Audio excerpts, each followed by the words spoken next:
Ma mission TV, le miroir du monde. Donc, n'écoute Ndeko, Yayo Bozaki Kamoko, Ndeko Nao Fayulu, honorable Fayulu. Président Fayulu. Honorable Fayulu. Président Fayulu. Le président de l'ICD Fayulu, tant à Kendaki na Sainte-Thérèse, à Salaki ou à Salaki Azonga qui est encadré par la police, la même police qui est devenue professionnelle, à Kendana Est. À Salaki ou à Salaki, ils ont une expression démocratique. Il y a. Et l'équipe na RTNC, l'équipe intégralité. Voilà, état de droit, ils ont s'installer. Il y a la démocratie, ils ont vendre. C'est ça le plaisir. Parce que tu vas coup fois pour Nabitumbo. Mais na obibe za phase de bosso na necessité. Bato angi ba comme ça mo konzambo ka lokwa tata nzambe. Menzo ka botsa ke tata nzambe akela mo kila roi ça on a une seconde à 7 jours. Tant au lobby to déjà to bundi. To bundi za peut-être président ko tabundi ko le bato belé pour bandiango depuis bon mois na nae na katanda ko ya ko libitumbe banda ki abundi ti lelo. To atteindre le moko oyo le autre pe sanzambe merci et tant que tout ba grève personnellement nazolo ba nzambe merci na ndengo o permettre to longa phase à liboso bitumba oyo phase à liboso et permettre que bato ba s'exprimer bato bazana on a 30 mois ceux qui combien de mois à payer président ça 3 mois hein. On a l'impression que ça il y a une année. Mais si on a petit 3 mois, mais ce bateau va 26 mois à payer, c'est pas lui. Hein. Ndeko Matungulu, avec tout le respect que Toropé ça est tant que président de son parti, à l'écart, on a CV Nae. Non, Ndeko, oui, on a vu Ndeko Alphonse Mouzito pas voter. Non, Ndeko Alphonse Mouzito, non, Ndeko Alphonse Mouzito, oui. Siko net il y a bisanga. Na tuni surtout que na bon so que zaki kasai ngai bima bon mais to que na so na ndenge mususu est-ce que Ndeko Matungulu aleken Ndeko Delice Sanga to aleken Ndeko Jean-Claude Vumba na poids pour bango ba via voter pour Delice Sanga voter te Jean-Claude Vumba voter te Kamita to voter te ya voter ni pour pesa ki $100,000 Jean-Pierre Bemba kuna na président Kabila ba osimba na liboko. Histoire. Il faut pas que Luka Félix Nekomabe. Il faut pas que Luka Sili na mutu na suki teza mabe. Pour bozwango te. Azawa na depuis abandé azosaka ninga lobaki. Pourquoi ils a ko déranger? Pourquoi bato bazamba ko monter ma passi? Il fallait ka ezala bon ba Ndeko Moïse ba mi bazongi na nzela ba Ndeko kulutu nanga ba Fondiongo kulutu nanga Jean-Claude Vumba to moni ba déclaration na bango to moni que parce que tout au fond d'eux.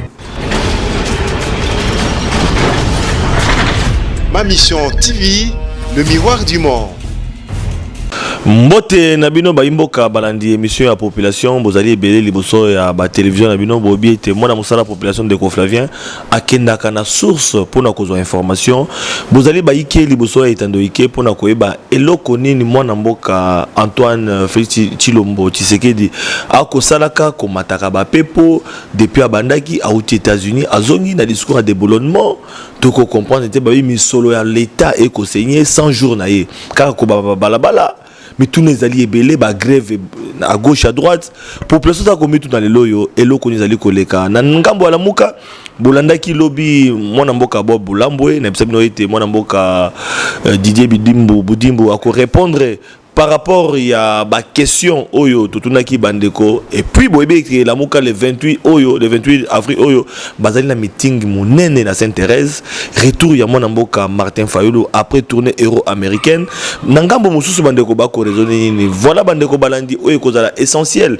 ya masolo na biso na pokwa lelo na pesi no mbote na mikila poto na pesi no mbote na bandeko obokola na biso lelo yo na RTP ya mwana mboka Kizamina que je salue en passant bandeko bokola na biso na RLTV na nzela mwana mboka Roger Lumbala na bosanité na CCTV na nzela ya mwana mboka Jean-Pierre Bemba pona koloba ete Ndeko Flavien en tant que journaliste indépendant azali partout pona ko sepelisa biso invité na biso ya poko lelo na bosanité na YouTube na ma mission TV Bibi Kapinga pe na YouTube Ndeko Flavien bozali ebele amiki ya poto to kobeta masolo na invité nanga oyo andimi ko honorer biso ko mabiso na résidence na poto beta masolo na Italie masolo ya mboka mbote mwana mboka président Didier Budimbo mbote Ndeko Flavien AVC autre vision pour le Congo et zo se porter ndeni AVC autre vision du Congo et ça se porter très bien voilà faisant partie de la majorité présidentielle parti au pouvoir après une lutte qui n'a pas été facile, ils ont se porté très bien.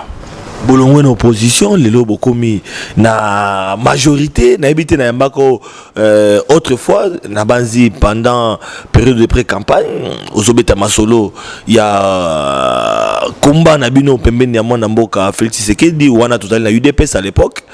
Lelo yo bolongwe na opposition lelo bozali na pouvoir bosi santaka ndenge ni ntango boko mona charge ya Congo population ba grève à gauche à droite ezala ba gens snel ezala ba gens ya ba télévision ya ba société lokola ba entreprise lokola ba télévision Télé 50 RTNC ko le pas fachi ezali ba chaîne obino bazako ki ma parce que bozali proche na biso na population lelo boko na pouvoir est-ce que bozo komi mona ndenge ni ntango le kapena RTNC. La première des choses c'est que tant au lobby déjà to bundi eza peut-être président ko tabundi ko le rabato belé pour bandengo depuis bon mois na nae na katanda ko ya ko libitumbe banda ki abundi ti lelo to atteindre lo moko oyo lelo to pesa nzambe merci et tant to zo mona ba grève personnellement nazoloba nzambe merci na ndengo o permettre to longa phase à liboso bitumba oyo phase à liboso et permettre que bato ba s'exprimer. Bateau bazana on a 30 mois ceux qui combien de mois à payer. Président ça a 3 mois hein. On a l'impression que ça déjà une année.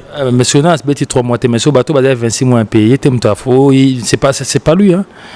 On a le gouvernement limité donc les choses sont en train de se mettre en place. Mais on sent que l'expression démocratique est là. La première des choses l'expression démocratique tout le monde bat grève pour bateau to futa maté. Mais carrément ba le bon été pour qui ngondo mais bazo loba bazo telema ngondo ezate pour expression démocratique donc il n'écoute ndeko ya yo bozaki kamoko ndeko na Fayulu honorable Fayulu président Fayulu honorable Fayulu le président de décider Fayulu tango akendaki na nini na Sainte-Thérèse à Salaki Azonga qui encadré par la police la même police qui est devenue professionnelle à Kenya Est. Ça que ils ont expression démocratique il y a l'équipe na RTNC l'équipe intégralité voilà état de droit ils ont s'installer il y a la démocratie ils ont vendre c'est ça le plaisir parce que bato ba kufa pour na bitumbo mais na bibe za phase ya liboso nano esilité bato bangi ba comme ça mokonza mboka lokwa tata nzambe mais nzoka ba botsa ke tata nzambe akela mokili roi ça on a une seconde à 7 jours. Lundi akeli boye mardi akeli boye ti jour aso na moni ke mobile rotika ye moti na créer mo pandi ba créer ba maman na biso 7e jour nzamba se reposer bon pesa pe présentant que non 100 jours ezaka douleur et affrontement c'est que ba patienter déjà par rapport à ce qu'il a pour par rapport aux 100 jours 80% est déjà atteint. Mwana mboka Didier Budimbu ozali mwana poto ozali mwana Congo au voyage à Koibaka tournée euro-américaine to banda on a parce que lobby to yambaki bande ko ya lamuka ba lobby obako ko loba pe na émission na nosai ki to yamba mona mboka Didier Budimbu merci beaucoup parce que au répondre quand même na mituna ya population périple voyage tournée euro-américaine ya mona mboka Martin Fayulu vérité des urnes est-ce que tango vanda ka bobo za à l'aise bino ba proche à Félix Tshisekedi to lobby état de droit démocratie atambolati namona ya bakeba yamba ina babokechu eza makambo lokola soki bokechu za référence c'est une bonne chose ba yamba ina bande ko en tout cas na ba université à Var place ya lobaki ya salaki conférence on a bon mona quitté kana bokechu to yebi poto quand même à Var on bana baza kiana na cadre au fait trop côté na polémique par rapport au honorable Madidi aza quand même président élu à vérité des urnes président de décider honorable Madidi aza quand même mutu oyo tomatato kita anyoko mi pepo na bitumba oyo azwa kutulu kwa munena wa car police ana oyo betaka on appelle Félix Amelar ba lacrymogène à l'époque à combat wana kaka police ebetaka yango ka police yango comme encadré na kimia parce que toi quoi aspirer un état de droit azana liberté à kosala o ezate ko kebo ba kanelio akokita wa akokena s'intéresse akosala au moins monter mané tant que ache insécurité na mboka tant que au moins période moto au moins ti ben situation moi la haine comme na tendance tant que bazako sala ngote ndana kotungisa moto Congo ya biso nyos azana droit pe asa mais pour démocratie on va faut équilibre ezalate comment ça comment banque ça peut comment on est bochola na bino la muka doit comprendre le soute. Non, ce qui va ça même marche sur moi, ils ont trouvé ça bon maï. Oh. Et ça, ça la marche, ils vont comprendre la maï. Et ça, c'est Barolemba. Pour démocratie, pour état de droit et vanda, il faut qu'il y ait un contrepoids. Il faut n'abattre bazana opinion mususu idée mususu. Je crois que ce qui roule baponé en c'est une bonne chose. Pourquoi? Pour meeting, il y a moi n'amboka Martin Fayulu. N'habite sur ya Saint-Thérèse, il y a vérité des zones dans Ozonga. Beaucoup l'exango le sous. Est-ce que tout ça la bino n'engeni ta bolek ça on a RTNC, batio sur ça Kolanda, makamozo le kana Saint-Thérèse, n'engeli kakawana. Est-ce que tu as bino à l'aise, to petit moi n'amboka Félix Tshisekedi à l'aise? Moi n'amboka Félix Tshisekedi est dérangeant qui atamukete parce que to uti na bitumbana, a uti na bitumbana, a mela bambala lacrymogène wana, a zoa yango, bangondo kuteleka pembeni. Ba image za tina ba Lubumbashi même de quoi tu yambe comme gouverneur to imamba sala à l'époque. En fait, et ça juste que to bundi bitumba moko. Tout ça ba ennemi de ba commission ngote. Mais ma ben nango ba laxi ka bizaleli ba laxi que bazaka na ba schéma mususu. Parce que le lot c'est quand même déplorable. Na kuku a to sol na yo. O tu bisanga na relaxer image président Félix Abara que les changements c'est Martin Fayulu. Yango de lo bien ngati. Yango to lo banga na kuku. Benga na robango suko tant au président le bakian o ya biso mokondi président aza motema pembe soka lobby aloba eloko tia katine parce que na moment na ezé résolution bazwaki tant base boyaki les choses ont eu à changer et à évoluer. Mais suko pourquoi Martin ko battre le changement c'est fachi. Pour c'est déjà na lokuta oignon so o bobeta bande ko la muka ba betina ba partout 62%. Na imagine nga no to vanda na Congo. Fachi soit 15%. Honoré m'a dit 62%. Ramazani 18%. En fait, Boromo Sakana, peuple congolais. Pour niveau le Kouta, Bozo Banga, Solo, Morte, Bolo Baranabino, Pena, Bozo Beta, Penantolo. Même Yomorotan, Ozo, Anda, Kovandi, Pe, na madame, Ozo Liape, va servir, au bande comme Ozo Liape, Ozo Loba. Non. Non, Aoutina Lubumbashi, Tomonit. Aoutina Lubumbashi, Tomonit. Nous avons l'assise populaire. L'assise populaire est à Simaya Mokondi Amboka Fachi, Félix Antoine Tshisekedi, son excellence. Assise populaire est à Simani, et à fabriquer. Assise populaire, tant on babi sarabino qui tant on boka bande avec non, ndeko Fachi ba nomai ndeko Kabila. Et puis mariage on babé en mariage contre nature, ndeko autokoleka. Si quand on a envoyé biso ozo sala ndé songi pour le kara bande quoi FCC ba problème. Bande quoi FCC ozo le kara ba problème. Pour ceux qui ont battu, il faut baza humble za bango. Oui, parce que bango ba konomé nani pousse ba perdre le pouvoir. Muto apesaka o azanango. Bango pouvoir bazaki nango lisusuté. Pour bazaki na candidat Shadari. Toyebi ndenga sukate. Toyebi akumo le kam allegation ba pilon tale kana kimia boye batate ke muto alekiana. Ba perdre ki pouvoir. Muto a gagné pouvoir yewana mokonza mboka. Mais le fait qu'ils avaient le pouvoir, le fait que Bimisi, ils avaient le pouvoir avant, il y a eu des députés provinciaux comme nationaux, Bimi. On peut le contester, mais les faits sont là. Baza déjà, député d'ambition. Donc, Baza a une certaine majorité. Par rapport à cette majorité, Bissot doit prendre état de droit. Toujours prenez justice. Bissot doit majorité, trop beau parce que toujours prenez état de droit. Ce qui est beau, il y a c'est que comment boy a qui beaucoup pourquoi parce que nous se bimi na seni na cour constitutionnel moko to ke na monde logique wana zo sengani le quoi bango bazanango boya souci na biso zani congolalia souci na biso zanini congolais ba ko kangai na buzo bate ba chake minolo pour rien te souci na biso zanini mboka evanda batiko bomba na beni souci na biso zanini to ke ne misala mutu ba futi alesi famille na bana na o ba futi yango ne société mais si autant to lobi faut battu basala bango soki ba na majorité na ndenge bazo bi de l'accès na majorité ana boya to sangana to sala musala pour na peuple mais différence ces années pour na nzongi suna mamba police même police et betaka honorable Madidi tant azoka systématique awa même police c'est comment encadrer après ba marche qui veut dire pour batanga ba docteur ba professeur monsieur batangisi ba biso ba professeur mambebele batanga makasi c'est le et ça c'est même gens na pulsion likolo venant du chef bon ça musala munene so basal musala mabe kao boloko prison.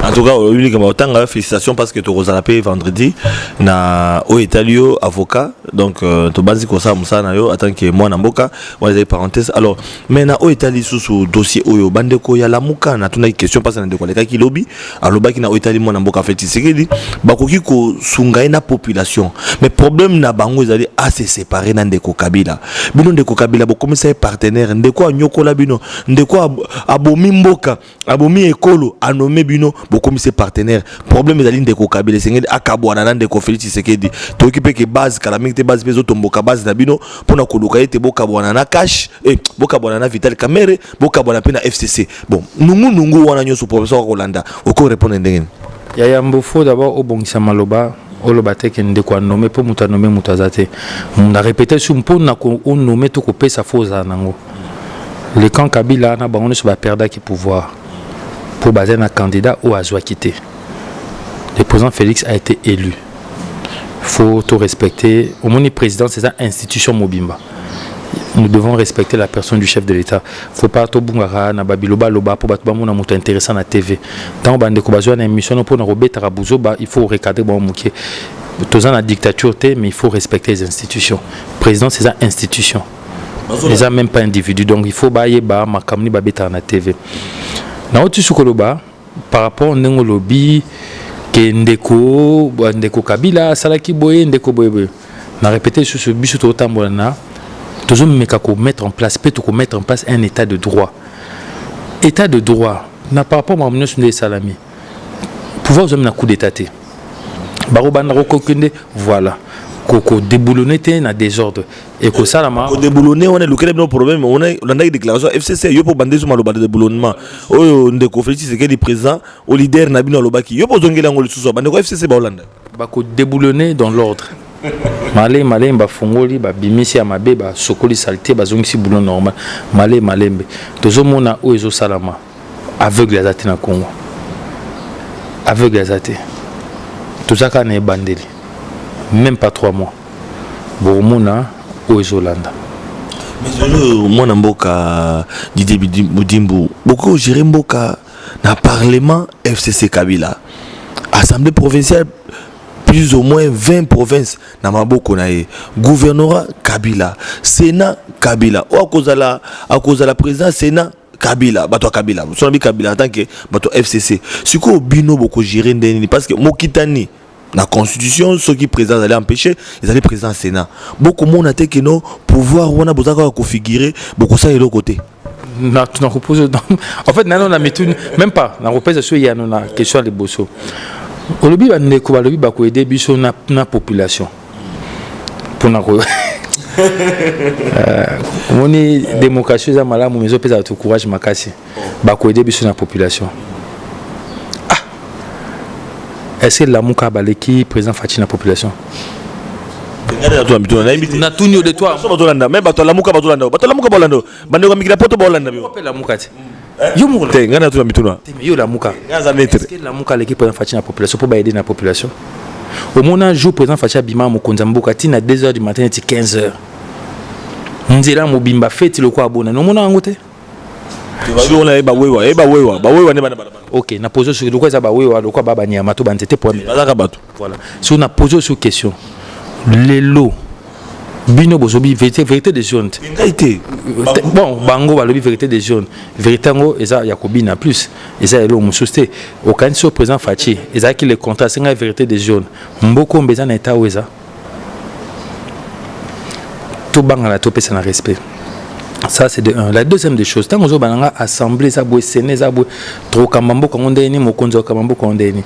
Mais si on a dans une mais il y a 6 mois, Assemblée nationale qui a majorité présidentielle. Il y a 6 mois, Séné qui a majorité présidentielle.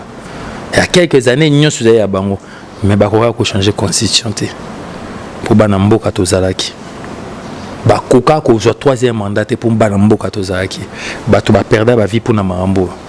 Il y a des familles qui sont en deux. Ils ont des familles qui sont perda basi, papa va perda bana. Bon mon ango black te. Quand ça quelque chose 300 personnes ba sangani, ba bimi OK ba élu ba l'équipe 80 millions. Ils ont banque sabinoté. Inquiété. Coup tout temps on a mon konzambo kaza bango to banga été sur mon konzambo kaza biso to bango. Et ba ino ndeni. Ozomo ate bilo mo ko même ko sekisa. Mais bon ça penza que ndenge bozawana cash tokolo balelo yo mwana mboka Antoine Félix Tshilombo Tshisekedi elongo na bino ba ali na ye bozali na population solo. Makasi. Pe oyebi yango. Pe to yebi yango. Auti Lubumbashi. Ba benga mon aéroport ba pesa mutu 1000 francs te polote. J'espère que ndenge de kabocha ba image so zango tino na WhatsApp. Au moins la marée humaine bato ba tambola nti makile tambola na misisa bato. Na ki basengi pardon. Na beni basengi pardon mais il y a le beni réponse après ces réponses ezaki expression mot démocratique. Ti balobi bato basengi pardon de kotoyamba ke la muka bezali ba militant IDPS na bande ko na yo ya AVC. Ah sera le bibongo za problème te le quoi bango baba hyper populaire ma bezate. Mais ti soto mo la mboka etambola ngo bien pe to moni ba union so bazaki longo na bango mo katsangambu. C'est un peu déplorable pour l'honorable Madidi. Mon condatanda qui est le boko. Il fallait saisir et j'estime personnellement comment mon condité na kombo ya regroupement autour du chef mais je crois qu'il a encore temps à Mizungi Sassima. Tant que vous avez bandé comme sous na lamuka, tu l'as qui discours topé réaction. Il y a mon amboka Moïse Katumbi, qu'on reconnaître mon amboka Félix Tshisekedi, tu l'as dit mon amboka Kungu Wakumwanza, qu'on reconnaître Gabriel mon amboka Félix Tshisekedi, tu l'as dit qui mon amboka Franck Diongo héros vivant comme la prison, qu'on reconnaître mon amboka Félix Tshisekedi, tu yokipe mon amboka Jean-Claude Vwemba, et belé ba komi kolongwa na lamuka mingi pe ba baza kolobana o etali c'est sanga ba misusu alors ebele ba komi ko reconnaître mona mboka Félix Tshisekedi comme président de la République bino na ngambo na bino boko mona la muka eza ko se vider mais bango na ngambo la muka babiki baza na population la muka eza population la muka eza état d'esprit et ko bangisa bino te atako ba individu bazo ya bazo soutenir mona mboka Félix Tshisekedi mais babi base même na Tchangu le 28 bakozala na Saint-Thérèse pe na tourner même Beni place mon mboka Félix Tshisekedi azali bakoya kuna Martin Fada koya Beni e ko bangisa binote ezo bangisa ta mokete toujours pese courage parce que bon konzalo bakango ce qui a na statut ya répondant dont il y a opposition abimi leader opposition alors ça ba subvention à l'état pour ça ba action naé tant qu'ils ont un cadre constitutionnel na ndenga loi donc ezo banque ça mon qui était la première des choses c'est que na rozonga même tin à Genève c'est ma sola Genève soki to yo pembe na mwana mboka Félix Tshisekedi bande ko mona ba photo même awa tout le monde a ba photo parce que zali kama Genève na ngana bosana qu'est-ce qui s'est passé réellement à Genève tout le monde pembe na mwana mboka Félix Tshisekedi bilonde bolinga ki bulu wana ya ko créer situation à base pour bokabwana na Martin Fayulu na rolba sur une chose to même pas na ba détail mais trop survoler Genève déjà bato ba vota ndeko m'a dit yemoko ami vota yemoko m'a dit ami nani ndeko Freddy Matungulu ami vota na je crois que a voté quoi a voté ndeko et puis ndeko monsieur ça simane surtout lundi to remet bango à 3 bandes dundu sur les aki 3 kasa et bongo comme ça au tribalisme mais 3 bandes dundu bomo nango mabete bo sepela nango ça on passe la deuxième des choses dans le bas une chose ndeko Matungulu avec tout le respect que Toropé ça est tant que président de son parti à l'écart na CV nae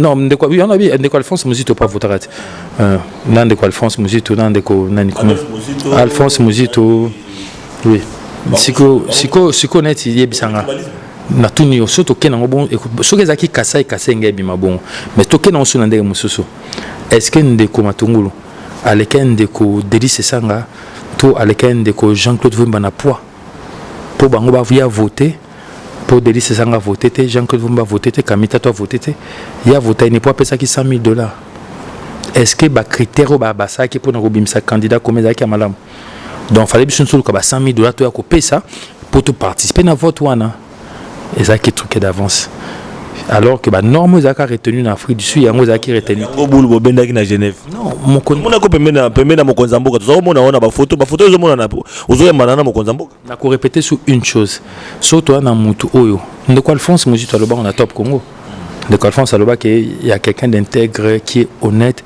et ça ndeko Félix Tshisekedi et ce n'est pas faux mokonzi mboka tango esalama enga dépendre kaka na ye mo angati déjà lingani mambo forcé makambo te anga atika na ye base tango ebimaki moto abenga base ate c'est spontané cop na bino na caméra base wana tango ebimaki ezalaki spontané mpe oyo oyebi omona oyo esalama na Kinshasa biso ozalaki libanda tomona oyo esalama donc elo oni bakosala à part komona oyo ndenge etambolaki wana il fallait sauver démocratie na biso na peuple na biso oyo esalami soki président tikaka mbele oyo toza wapi parce que nga na yo toyebi que assise populaire moto wana yango c'est le président Fachi mindele bayebi yango il est déjà président, il a prêté serment et puis voilà le pays continue. Ndeko tout le monde il n'y a pas de président, il y a Félix Tshisekedi qui est président, Kabila n'est pas président, mais tout ce qui va monter Félix qui n'a mis na kingakati, qui n'a mis na kingakati. Bon, mais la autorité morale il y a recoupement na bino. Ils ont Ndeko Kabila, autorité morale nan Ndeko Félix, ton Ndeko Félix n'a autorité morale na bango nyonso. Alors on ne comprend pas trop kingakati. Ils ont dérangé la population. Botika koluka sili na mutu aza na sukite. Eza malamu te. Na zonction na banu elekaki. Tant on a 1+4. Jean-Pierre Bemba vice-président. Kabila kenda otali na kote. Bomona yango mabe? Bandela pardon, on comprend. Jean-Pierre Bemba Igwe. Azara vice-président na 1+4. Kabila kenda otali na kote azara mokonza mboka. Bomona yango te? Wana bamona mabete, simplicité. Bamona yango mabete. Sikoso mokonza mboka kota la président sortant bomona yango mabete. So yamba na lokola batu bayeba na kala. Tala kaka. Donc on dirait batu ba mesana bayeba na kala. Jean-Pierre Bemba kuna na président Kabila ba simba na liboko. Histoire. Il faut pas que Luka. Félix ne mabe. Il faut pas que Luka sili na mutu na sukite za mabe. Pour bozwango te. Aza wana depuis abandé azo saka ndinga lobaki. Pourquoi ils ont dérangé? Pourquoi bato bazamba ka motema pasi? Il fallait que ezala bon ba ndeko Moïse ba mi bazongi na nzela ba ndeko kulutu nanga ba fondiongo kulutu nanga Jean-Claude Vumba to moni ba déclaration na bango to moni que parce que tout au fond d'eux yo quand inde to mata pato kita ndeko ba bimisa ndeko fayo lu kanda ko meza ndeko fondiongo za ndeko Jean-Claude Vumba et les ndeko sala ba sepela ngosa songi ba sepela là ba au presse songi yo pe ngosa songi ba sepela te ba kamoka le quoi banga ba la saka intégrité ba télémaki même te maman bazo samba apeka fachinda zo bolinga ki boule na Genève ne ba to ba na bileli ba linga ka facha plan et puis facha du plan parce que ba yebi tous savaient le reste c'était un jeu politique où tout le monde na émission mon apoto de ko fayo le ba que ils a stratégie politique BDD misa to bodexin deko après bon les tribalisme poto yebi ke ndeko madidi siège nzana non la dame oza suppléante nazo vanda nazo siéger aboyi siège pour voter kana kombo nae wanza maram nae la vraie vérité c'est que le Congo a besoin de changement. Congo est kende liboso tongi to lia batu ba sala diaspora mokonza mboka avandi na diaspora mingi avandi mingi na étranger pendant un moment par rapport à combat. Donc ayebi ce qui se passe là-bas, ayebi comment on peut faire développer notre pays. Il faut que ya ko tia maboko, faut ko tika ba combat monde ba Facebook par rapport ya ba idée mo préconçue aux anango na nzela te pour la plupart des lokuta. Et ça peut être que boyina mokonza mboka po omoni budimbo apembe na. Soko linga budimbo te linga ta congolais pour bitumbo yande congolais lia. Bitumbo yate ke budimbo akoma to etamba koma to je sais pas ndeko vidie ou ndeko on ba to bloquer Félix Tshisekedi président de la République. On va ba komba ngoka yango na ba Didier ba budget kaka bino na bino. Et puis bino pe lokwa ba Moïse Katumbi ba to ka ba bota ba mikila. Donc ba nationalité ko poser peu problème. Tinga pena congolais à 100%. Papa Ola mondela pembe lo papa Mukongo, maman ndaza mwa pembe, papa Mwindu, papa Mukongo, maman Mukongo. Bidedi manga ba Moïse Katumbi. Moïse azaki mutala muka asungi la muka mingi. Donc asungi la muka mingi. Je crois que ndeko madidi akolo ba maba ndeko Moïse te. Po ndeko Moïse asali ndeko madidi. Na ndimite ka ko bon. Non pour dire que le Congo ezana mukonda mboka travailler na tout le monde maboko neza ofungwama. Boya to bâtir obligé to bâtir mais surtout dans pour ma beau pembete requin blanc mongeur du dauphin Dakar ali est kala bon voilà donc on a vraiment de bonne humeur parce que le Congo promet un avenir meilleur. On a foi en Dieu, nous avons un président qui croit en Dieu et nous avons la foi que ça va aller. Bien que aboya opesa moninga nembote na église wana isika ba uti na église wana na Philadelphie aboya opesa moninga nembote so za na image na otindole image ya mbaye ndeko Mettons baba iba sambela pour mokonza mboka ndeko pas sambela ki donc asambela pour mokonza mboka ba image ça. Donc tout est dit, tout est clair. Donc voilà. Voilà bandeko banandi to comme na suka ya émission na biso bandeko mikila poto bandeko na biso na RLTV na CCTV na RTP Calamité na Canal Kin mona musala population de Conflavien aza toujours on a pona ko sepesa biso pona sepesa bino bandeko na biso ma mission TV na YouTube bandeko Flavien tokutani na mikolo ya na invité sika tokupi kozongela tango mitune ko ya surtout tokoze la retour ya mona mboka Antoine Félix Tshisekedi Tshilombo président de la République tango kozonga tokutuna mituna likamba ko bakisali parce que tokomi vraiment na suka Moniere.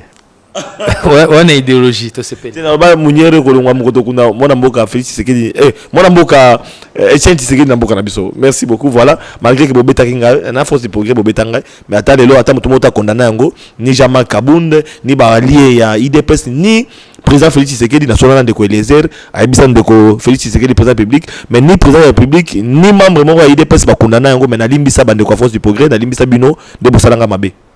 Déjà, la première des choses, c'est que mon condamboka, so ba betinga libana, to bate mon condamboka fa konda. Bino ba allié kasi bino. Faut to chaque même yo président.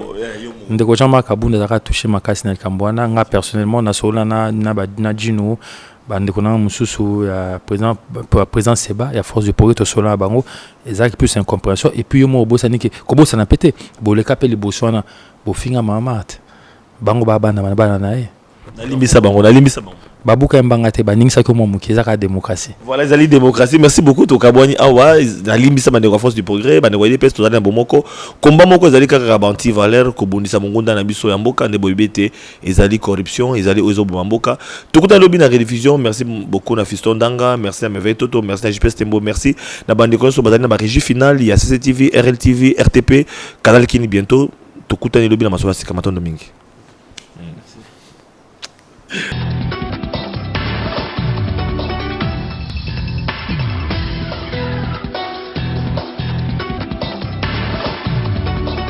Voilà Banamboka, bonjour mon abisso live, tous une résidence privée, il y a Manamboka Jetini Mbaka Gobila, élu le gouverneur de la ville-province, il y a Kinshasa avec 29 voix sur 48, à Kinshasa, donc il y a toujours remplacé Manamboka André Kimbuta, Yango, le gouverneur, voilà, pourquoi besoin mon la batte tout plein, à la résidence privée, par autorité non sur FCC, il y a PPRD et c'est mon abango.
Sentiment nous allons après l'élection.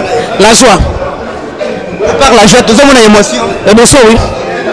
Émotion aussi. Voilà, message nous allons pour la bâtiment, on se base de la ligne n'est pas gouverneur. C'est un homme intègre. C'est un homme d'action.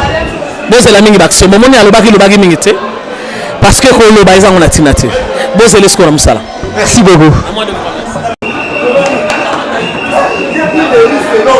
Il n'y avait pas de risque, mon cher.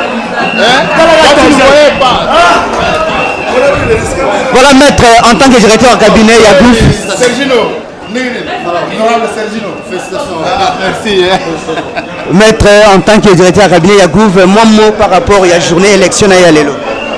Bon, ça est Sengo Makas, parce que le combat était dur. Le combat était très dur. Avec tout ce qu'il y avait comme problème dans la ville, vraiment nous remercions sincèrement les honorables députés pour ce moment. Et nous remercions notre Dieu parce que nous avons été très combattus. Mais c'est comme on dit dans le langage des aviateurs, que tout avion qui décolle connaît toujours des troubles de décollage.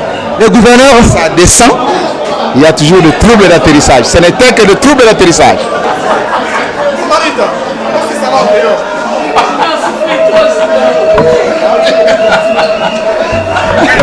Félicitations, excellent. Non, non, ça va. J'ai dit bonjour.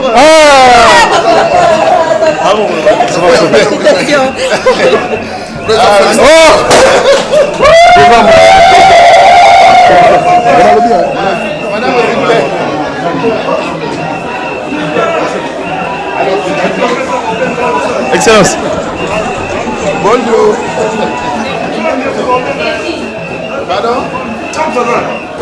Félicitations. Merci beaucoup. On a pris des risques. Oui, merci à vous dire. pour la RDC, quel est votre sentiment? PPRD a remporté les 6 victoires. Bon, bien évidemment, c'est une joie immense m'envahit en ce moment, parce que le PPP et le FCC montrent qu'ils ont la maîtrise du pays. Le pays est entre nos mains. Nous sommes d'accord de travailler avec le cash pour aller de l'avant, assurer la souveraineté du pays et son développement. Et le contrôle de la ville de Kinshasa était un enjeu capital pour nous. Puisque nous l'avions remporté, nous manifestons notre joie. Votre message à tous les Kinois? À tous les Kinois, il faut que tous les Kinois sachent que Jean-Tini Ngobila est un enfant de Kinshasa. Il est né dans cette ville, il connaît cette ville et il va travailler pour cette ville. Pour changer ce qui n'allait pas, pour maintenir ce qui allait déjà. Nous allons faire le maximum pour que la population de Kinshasa reconnaisse en Jean-Tini Ngobila, membre du PPRD et du FCC, le véritable patron de Kinshasa, celui qui va soigner Kinshasa et rendre à Kinshasa son éclat d'antan. Merci beaucoup. Merci. Libota na Yesu Masia ame ba Kristo nyonso na mokili mobimba mokoma lelo kola ye lisusu pona ko exhorter bino pona ko comprendre misala na Yesu Masia na nzela na Pâques.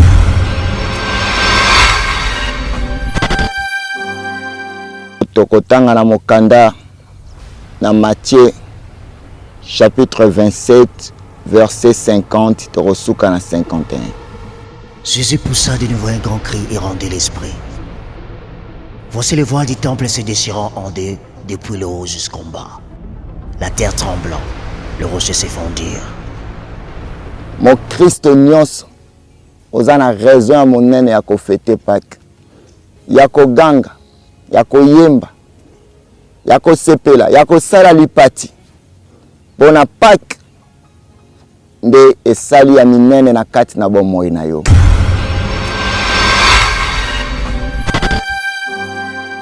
Mo Kristo nyonso tombola Pâques ozunde licence ya kokutana na tata intermédiaire eza lisusu te. Na bosani te libota ya église de Jésus-Christ de l'esprit de vérité. Oyo kola pesanga ngolu ya kozala chef spirituel et représentant légal ya ban église de Jésus-Christ de l'esprit de vérité obino boyebi yango na kombo ya bima. Bonne fête de Pâques libota mobimba. Amen. Ma mission TV, le miroir du monde.